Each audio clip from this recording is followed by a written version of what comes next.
আজ তোমাদেরকে দেখাবো নাট বল্টুর কাণ্ড কারখানা কার্টুন থেকে বদমাইশ রেঞ্জের মূর্তি বানানোর ফুল প্রসেসটি।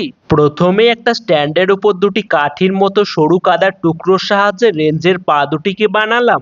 এবার একটা ছোট্ট কাদার টুকরোর সাহায্যে পা দুটির উপর কোমরটিকেও বানিয়ে নিলাম।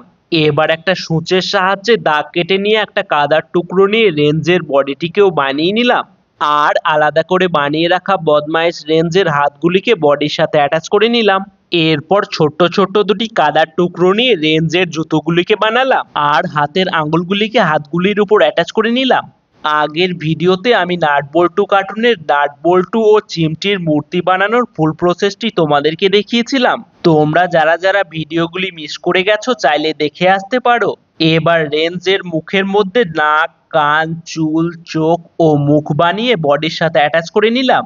নাট বল্টু কার্টুনটিতে তোমাদের সব থেকে পছন্দের ক্যারেক্টার কোনটি অবশ্যই কমেন্ট করে জানিও।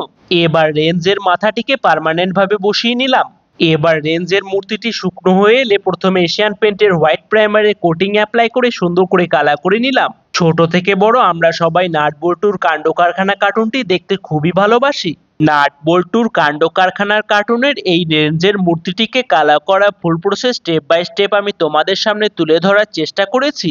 তাই সকলের কাছে অনুরোধ রইল ভিডিওটিকে শেষ অবধি দেখার জন্য।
তো বন্ধুরা, আমার এই মাটির তৈরি বদমাইশ রেঞ্জের মূর্তিটিকে কালার করার পর তোমাদের কেমন লাগছে অবশ্যই কমেন্ট করে জানিও।